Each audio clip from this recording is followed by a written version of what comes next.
En RCR, Red de Comunicación Regional, Elecciones 2026.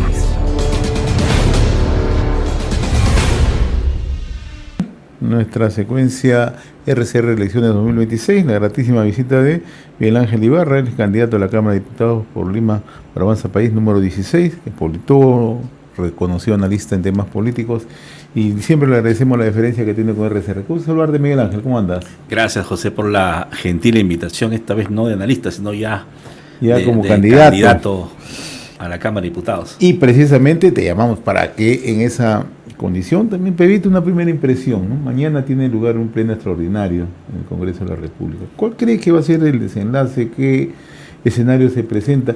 Un momento bastante complejo, difícil para el país, pero además en circunstancias en que el presidente de la República en realidad comete error tras error. Hay una serie de sucesión de hechos que lo colocan en una situación muy, pero muy complicada. Efectivamente, mañana el Congreso de la República va a debatir la admisión a debate, si se quiere, de 7 mociones de orden del día que tienen que ver básicamente con la censura al presidente del Congreso, José Gerí. Hay discrepancia doctrinaria respecto a si es vacancia o si es censura. Eso depende constitucionalmente cómo lo mires. Pero más allá de ello, mañana el Congreso efectivamente va a sesionar no en el hemiciclo de sesiones, va a sesionar en Girón Azángaro, un auditorio que tiene el Congreso de la República que ha sido ambientado para 200 personas. No va a haber curules, sino sillas. Se espera la concurrencia de todos los parlamentarios.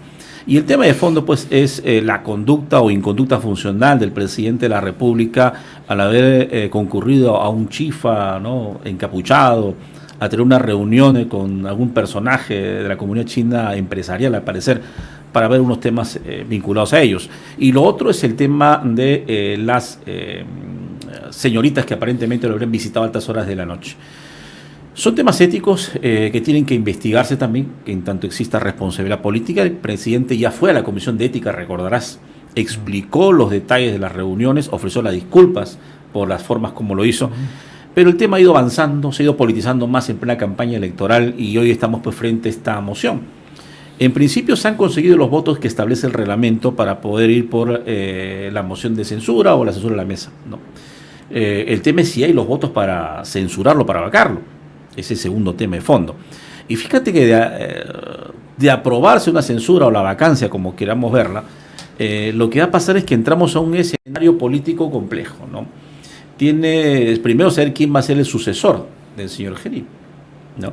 Eso supone que el señor Gerí tendría que dejar el cargo de presidente del Congreso para elegirse un nuevo presidente del Congreso que asumiría temporalmente la presidencia. Este nuevo presidente tiene que elegir un Consejo de Ministros. ¿Cuánto tiempo se va a demorar en hacerlo? No creo que mantengan lo mismo de Gerí. Y el otro tema es si va a haber la facilidad de escoger a ministros que acepten. No va a ser tan fácil. La distracción política va a ser mayor que lo que se quiere en este momento. Yo creo que esto, no estoy en contra de que exista un proceso de sanción ético-moral contra alguien que no sepa pues ostentar adecuadamente el cargo, porque hay que entender que el cargo te precede antes que tu nombre. El presidente, creo que un poco con falta de madurez política, no ha entendido ese escenario. Pero además de ello, ese es un factor distractor, ¿no? Nosotros queremos escuchar que los candidatos presidenciales puedan debatir, escuchar las propuestas, pero vamos a demorarnos 30 días en saber quiénes van a ser los ministros que va a llevar el nuevo presidente, y que esos ministros, como tú sabes, y de acuerdo al reglamento y a la Constitución, tienen que ir al Congreso de la República a solicitar la confianza en el gabinete. Entonces tenemos 2 o 3 semanas distractoras en temas de la elección de este nuevo presidente, si se quiere así, y si se da también, y su Consejo de Ministros, y va a desaparecer o se va a disminuir el espacio para el debate político de los candidatos a la presidencia, que es lo que todos queremos, escuchar propuestas concretas para superar el tema de la inseguridad ciudadana, el tema de la crisis de la educación, la seguridad alimentaria, etc., ¿no? Ahora, anoche escuchaba con atención al presidente de la República en una entrevista con Milagros Leiva en Panamericana Televisión. Él sigue indicando que no hay ningún tipo de conducta funcional, ni mucho menos, pero a la par deja muchos cabos sueltos el presidente. El presidente ya no da la impresión, sino que no le está diciendo la verdad al país. el presidente oculta muchos hechos que seguramente van a seguir comprometiendo en la medida que la prensa investigue o en la medida que se vayan conociendo una serie de situaciones, ¿no? ¿Hasta dónde tiene espacio el presidente para seguir soportando en el país? ¿O hasta dónde el país puede seguir soportando esta crisis? Aquí has hecho una muy buena pregunta. Nuestro país tiene una profunda crisis política hace una década aproximadamente que nos ha llevado a cambiar presidentes permanentemente, que empieza también por una crisis en el propio Parlamento, al momento de tomar decisiones. El Congreso, de alguna u otra manera, querramos o no, el responsable de que el presidente Geri esté ahí, porque se le eligió como presidente del Congreso. Y lo que se vio pensar en ese momento, con los antecedentes que tenemos de vacancias presidenciales y censuras, elegir a un presidente que tenga 3 condiciones básicas, ¿no? Experiencia política para poder manejar situaciones complejas, la voluntad política de generar consensos, que es lo que uno quería, y lo tercero es que única y exclusivamente cumpla lo que le manda la Constitución, hacer elecciones limpias y transparentes, que era su rol, y continuar con la política de Estado que estaba pendiente, nada más. Pero lo que ha hecho el señor Geri es totalmente lo contrario. Lo que ha hecho es iniciar un proceso de reformas con mayor inversión económica al sistema de justicia, lucha contra la delincuencia, que no ha tenido efecto, y ha creado superintendencias, ha creado instituciones. Yo creo que eso no se debió hacer. Pero además de ello, lo que se ha sumado es su falta de experiencia política. No tiene, digamos, el fuste de un mandatario para entender que hay situaciones en las cuales él tiene que manejar cierta conducta funcional que le dé al país tranquilidad. Y la poca transparencia. Por supuesto, dentro de ello es la transparencia. Si él no demuestra transparencia, como tú mencionas, y cierta experiencia para tomar decisiones, evidentemente empieza lo que está pasando, la crisis política, ¿no? Porque esto viene por cosas que él ha cometido, no porque terceros lo hayan hecho. O sea, él se reunió solo en un chifa con una persona que sabíamos que tenía ciertas dificultades o negocio con el Estado. Tiene visitas nocturnas de señoritas que eso puede ser cuestionable por último, porque en realidad, fíjate, muchos me han preguntado sobre eso y le diría, en el Congreso tenemos una práctica. Cuando tenemos sesiones permanentes en los plenos o se debate la ley de presupuesto, todo el personal, hombres y mujeres, se quedan hasta altas horas de la noche. Y eso no significa que las asesoras, que las técnicas del Parlamento pues tengan otra función que no sea la de asesorar o acompañar al parlamentario. Podría ser que en este escenario, y siendo también no tan duro, sino comprendiendo el trabajo parlamentario, que hay decisiones que ameritan tomar más horas de trabajo, que también es cierto, ¿no? Lo hemos vivido muchos trabajadores. Entonces, yo pondría ahí mi duda respecto a ese tema, porque también no es bueno jugar con la dignidad de las mujeres, no hay que jugar con la dignidad de las personas, salvo que tenga una evidencia contundente, un video, un audio que demuestre lo contrario. Si no, se convierte en una burbuja, una bola de nieve que va creciendo sin un fundamento específico. Y yo creo que el presidente en este escenario ha tenido sí que esclarecer el tema, ¿no? Salir de frente y aclarar. Yo tengo un equipo técnico que me acompaña para hacer temas que por la complejidad del manejo del Estado demoran o demandan muchas horas de trabajo. Gente de mi confianza, porque nadie toma decisiones sin un entorno de confianza. Eso también es la verdad. Y evidentemente el despacho presidencial debe tener mucho trabajo por resolver. Y bueno, esta situación va a empujar al presidente a la situación en la que se encuentra, que si bien no es tan dura, es compleja en realidad, pero puede resolverse de otra manera, ¿no? Llevar al presidente a una vacancia, a una renuncia, que puede darse porque finalmente la decisión del Congreso es ética y moral, recuerda, no es jurídica. La función jurisdiccional, penal y civil la tiene el Poder Ejecutivo, el Poder Judicial, perdón. Ahí tendría que verse las denuncias que puedan haber y seguirá su curso y se le sancionará. Lo más que puede hacer el Congreso, por último, políticamente, es inhabilitarlo. Es decir, ¿sabes qué? Perfecto, no te puedo buscar, pero te inhabilito por 10 años para que no postures a ningún cargo público. Además está en curso una investigación preliminar de parte del Ministerio Público. Por supuesto, y el Congreso no tendría por qué entorpecer esta investigación, ¿no? Hay que dejar que el Ministerio Público haga su trabajo igual que el Poder Judicial y que el Congreso haga lo que le corresponde, la sanción ética y moral y política, que puede ser la inhabilitación para 10 años para ejercer el cargo, por ejemplo, que sería una salida constitucional paralela a lo que va a pasar. Tú eres un especialista en el tema parlamentario, además eres docente universitario. En este caso se ha abierto una discusión. ¿Procede la censura o en su efecto hay quienes hablan de vacancia? Qué buena pregunta. A ver, José Geri primero fue elegido como congresista de la República. ¿Ya? Es un parlamentario, uno. Segundo, como parlamentario fue elegido presidente del Poder Legislativo, del Congreso de la República, en buena cuenta.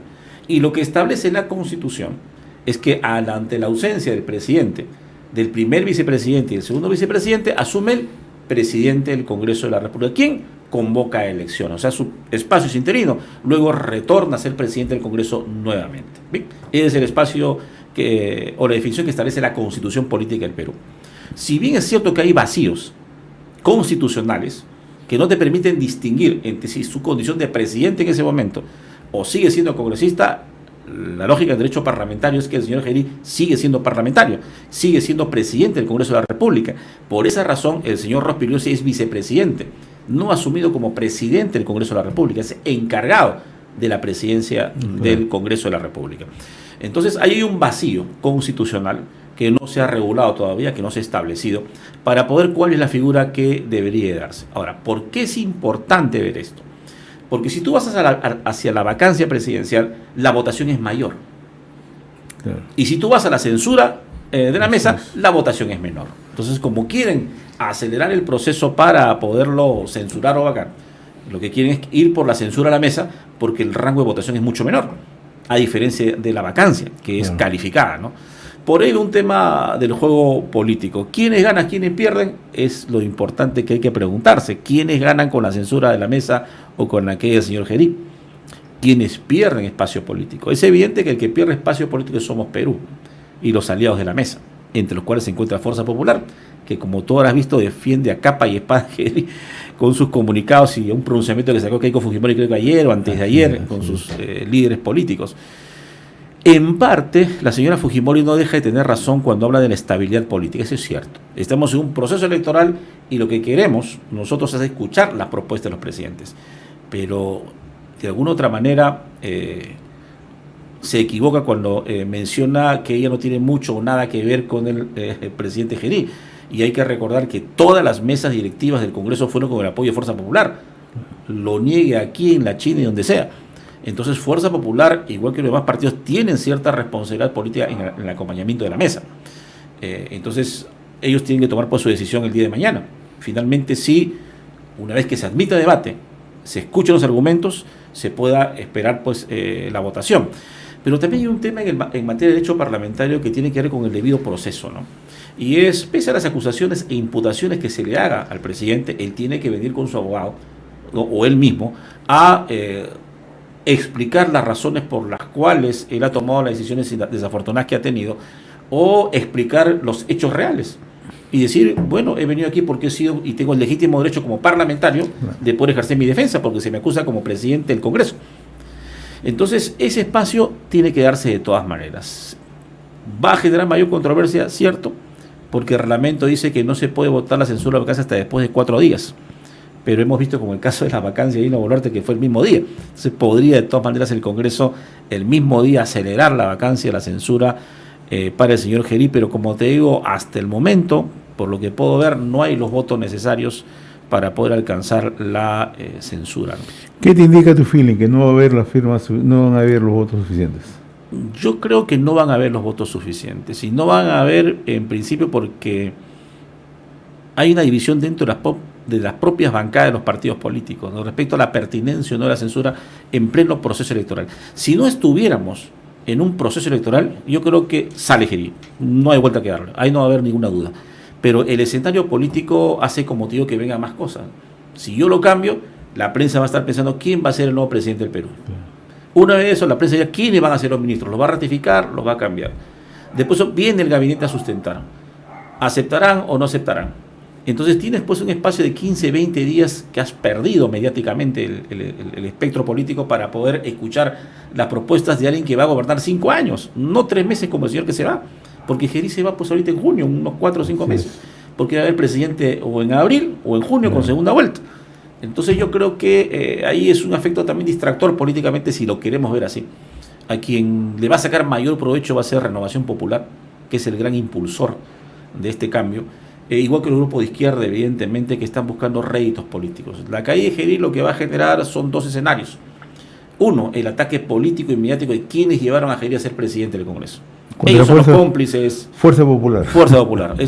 Y Alianza para el Progreso. Son los que van a tener que responder. El otro escenario es que a partir de ahí le generas un nuevo escenario de ataque para los candidatos de derecha que vayan a quedar. y las últimas encuestas también tienen una fotografía en la cual López Aliaga se mantiene delante, sigue Keiko Fujimori y otros candidatos, que es la del momento en realidad, porque yo creo que mucho va a cambiar todavía, ¿no? Y hay gente que está ahí que no creo que en realidad tenga esa votación, ¿no? Bastante complejo. Hablemos de tu campaña. Gracias. ¿Cómo marcha la campaña? Bueno, bien, yo quiero agradecer todas las muestras de aprecio, de cariño y consideración. He estado en San Juan de Lurigancho, he estado en Comas, he estado en Villa María, un poco explicando cuáles son mis propuestas, porque yo postulo diputado, claro, y con esta reforma constitucional, los diputados tienen la función de elaborar iniciativas de ley, fiscalizar y ejercer representación parlamentaria. Y los senadores, en cambio, tienen la función de aprobar los dictámenes de la Cámara de Diputados, participar en el proceso de nombramiento de altos funcionarios, Tribunal Constitucional, Defensor del Pueblo, ratificar a los miembros del PCR, Contralor General de la República, además de las funciones de revisar las leyes de delegación de facultades del Presidente de la República. Mi función va a ser básicamente legislar, que es en lo que tengo mayor experiencia. Yo tengo más de 25 años en la administración pública, 18 de los cuales he trabajado en el Parlamento Nacional, he sido, como tú sabes, consultor de enlace del Banco Mundial para hacer la reforma del Parlamento. Soy catedrático universitario casualmente en Derecho Parlamentario, y eso es lo que conozco de muchos años. ¿Qué planteo? Yo creo que 4 temas muy puntuales. El primero referido a la reforma del Parlamento. Tenemos un Parlamento que gasta demasiado dinero. Tenemos, por ejemplo, un exceso de personal. Tenemos además un exceso de comisiones que no trabajan adecuadamente. De las 24, solo 18 cumplen una función específica y 6 están, digamos, para cumplir favores políticos. Además de ello, mi querido José, tenemos 39 comisiones especiales que han sido creadas por este Congreso para ver temas específicos de comisiones investigadoras y otros temas más, que tranquilamente se han podido entregar facultades a las comisiones ordinarias para que lo hagan. Pero nos encanta generar gasto, porque cada comisión que estamos creando lo que hace es contratar mayor personal. Entonces hemos logrado un punto en que el servicio parlamentario de carrera de nuestro Parlamento ha sido superado 2 veces por el personal de confianza contratado por los parlamentarios. Otro tema vinculado es al trabajo parlamentario. Somos casi el único país en América Latina que hace sesiones virtuales. Todos los parlamentos latinoamericanos ya hacen sesiones presenciales y solamente extraordinarios, cuando haya un sismo, un cataclismo, van a la virtualidad. Pero además de ello, el trabajo de nuestros parlamentarios no es de 12 meses, es solo de 8 meses. Tú sabrás que la legislatura esta que viene ahorita empieza el 1 de marzo y termina el 15 de junio. Y la siguiente que empieza el 1 de agosto y el 15 de diciembre. Es decir, 4 meses los parlamentarios no hacen sesiones de pleno ni de comisión para aprobar leyes, cuando esa es la función más importante que tienen. Yo planteo desaparecer eso y que trabaje por los 12 meses, porque todo el mundo cobra. Claro. Entonces, si tú tienes por lo menos un mes, dale de vacaciones, que es lo que corresponde, entre diciembre y enero, pero acelera los periodos. Otro tema es el Parlamento andino. Tenemos un Parlamento andino que realmente para nosotros es inservible. La forma como se elige es compleja, ¿no? Porque tenemos que ir a una elección para nombrar a 5 personas que ni legislan, ni ejercen función de control, ni hacen semana de representación. No van a ninguna comisión del Pleno del Congreso, no presentan una ley, no fiscalizan, pero cobran como un parlamentario, tienen un módulo de personal como un parlamentario, tienen oficina y logística. Entonces es un gasto insulso. El Parlamento andino, la elección del Parlamento andino tiene que desaparecer.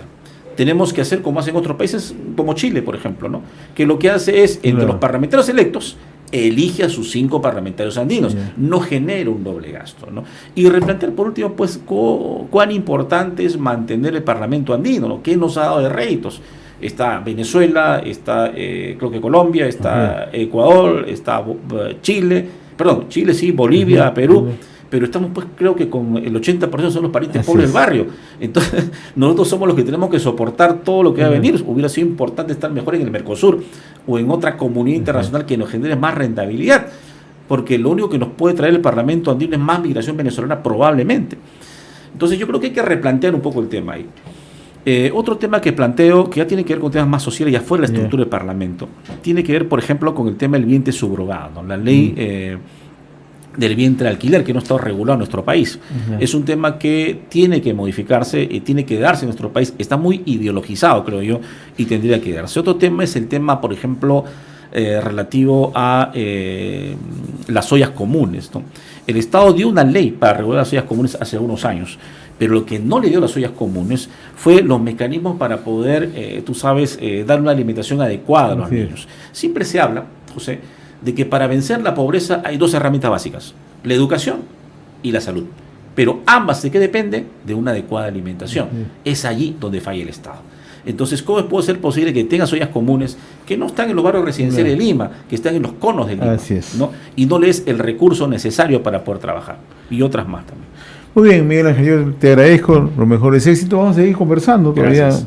falta bastante trecho para este proceso de elecciones generales y con seguridad te vamos a tener acá. Muchas gracias. Gracias por la invitación. En RCR, Red de Comunicación Regional, Elecciones 2026.